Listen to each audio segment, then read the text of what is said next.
Hello tout le monde. Voilà, j'ai pris rendez-vous avec mon médecin. Aujourd'hui, j'en ai profité parce que j'ai demandé un renouvellement d'ordonnance et ne nécessite pas non plus toujours une consultation, bien que voilà, il faut avoir un suivi avec son médecin. Et je découvre qu'effectivement, c'est vrai, hein, de plus en plus, il se fait de plus en plus rare d'avoir un rendez-vous rapidement. Avant, on avait l'habitude d'avoir rendez-vous avec son médecin presque dans l'heure, le jour même. Il suffisait même de se déplacer, d'y aller sans rendez-vous.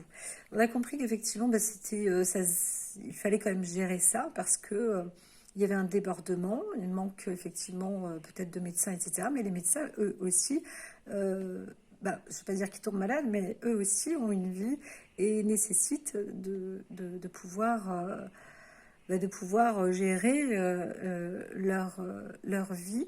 À croire en tous les cas que ce n'est pas aussi facile que ça, que de rester toujours un médecin polyvalent qui va partout, qui s'occupe de tout, qui se charge de tout. Est-ce que c'est une histoire d'énergie? Est-ce que c'est une histoire de force? Aucune idée. Ce que moi je vois, c'est qu'il y a une histoire de gestion aussi. Et voilà, je comprends que au bout du compte, s'il n'y a pas d'urgence proprement dit, les rendez-vous se font tous les 40 jours en moyenne, hein, au bout d'un mois, un mois et demi, 3 semaines à 5. On se retrouve voilà, à pouvoir prendre un rendez-vous, une consultation avec son médecin. Je me dis aussi en même temps, ça peut freiner. Je me rappelle qu'à l'époque, il y a une autre époque, j'étais en cours de préparation en naturopathie et j'étais liée d'amitié avec une médecin. Euh, et nous objectivions à cette époque de cofonder un cabinet ensemble. Voilà.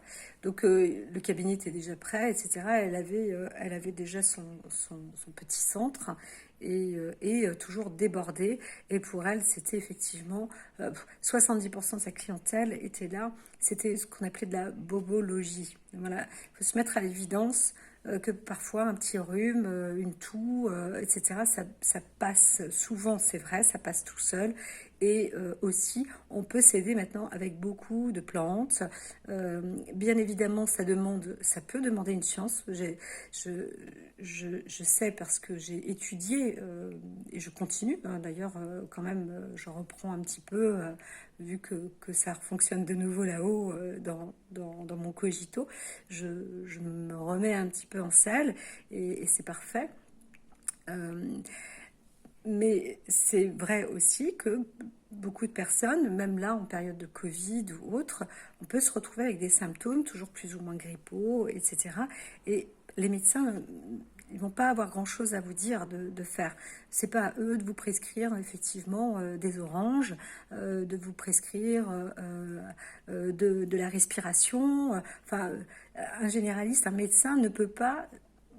Alors, je ne veux pas dire qu'il va se rabaisser à ça, parce que c'est très important justement d'avoir ce fonctionnement et d'utiliser euh, les méthodes de bien-être, de mieux-être et de savoir aussi quoi donner à son corps et à son organisme. Et pour cela, il existe, effectivement j'en fais partie, des naturopathes, des personnes qui auront étudié justement alors on appelle ça un peu la loi des correspondances, les correspondances entre les aliments, les effets des aliments, qu'est-ce que ça peut apporter, etc., etc.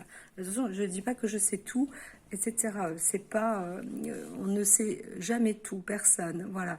Mais par contre, c'est vrai que de s'orienter dans ce domaine, c'est bien. Il y a beaucoup d'informations sur Internet, il y a beaucoup d'informations d'Adazi, d'Alada. Ça aussi, c'est pas toujours. C'est bien d'avoir ces informations-là, mais après, c'est comment les utiliser, savoir le faire, etc., être encouragé.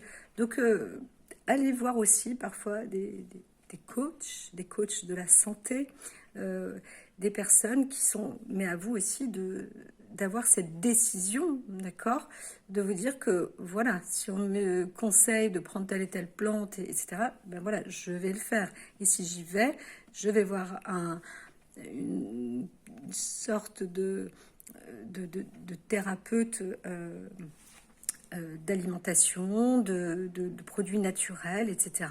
Encore une fois, normalement, il s'agit d'un naturopathe. Eh bien, il faut aussi savoir que c'est pas une pilule magique, hein. C'est quelque chose qu'on applique régulièrement, quotidiennement, parfois pendant une semaine, parfois pendant 10, parfois pendant 3 semaines, parfois pendant un mois, parfois pendant 3 mois, mais il faut s'y tenir, voilà. Et puis, euh, et puis confiance en la science.